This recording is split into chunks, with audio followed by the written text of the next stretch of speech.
अघिल्लो भिडियोमा हाम्रो विनोद साथीले एकदमै राम्रो प्रश्न गर्नुभएको थियो। जुन प्रश्न रहेको छ, कम्युनिकेसन स्किलले भोलिको भविष्यमा केमा टार्गेट गर्छ त भनेर उहाँले जुन प्रश्न गर्नुभएको थियो। यसको लागि हामीले सबैभन्दा पहिले कम्युनिकेसन स्किल भनेको के हो भनेर बुझ्नुपर्ने हुन्छ।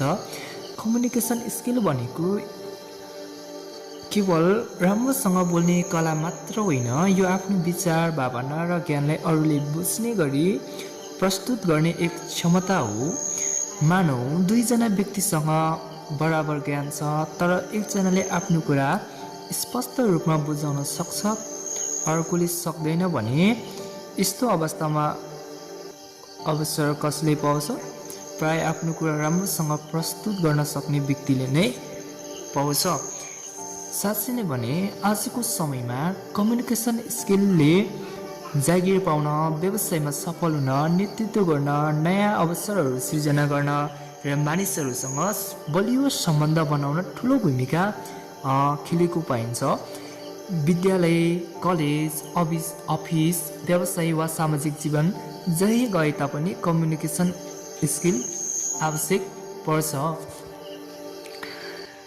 निष्कर्षमा विस्तृत रूपमा बुझ्दा तपाईसँग धेरै ज्ञान हुनसक्छ, धेरै सिप हुनसक्छ, तर यदि त्यो ज्ञानलाई अरू सामु सही तरिकाले प्रस्तुत गर्न सक्नु भएन भने मानिसहरूले तपाईँको क्षमता चिन्न सक्दैनन्।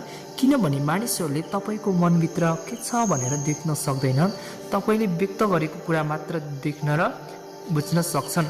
त्यसैले ज्ञान हुनु महत्त्वपूर्ण छ, तर त्यो ज्ञानलाई प्रभावकारी रूपमा व्यक्त गर्न सक्नु अझ महत्त्वपूर्ण छ। यही कारणले कम्युनिकेसन स्किलले हाम्रो सफल करियर, राम्रो व्यक्तित्व, आत्मविश्वास र उज्जवल भविष्यतर्फ टार्गेट गर्छ।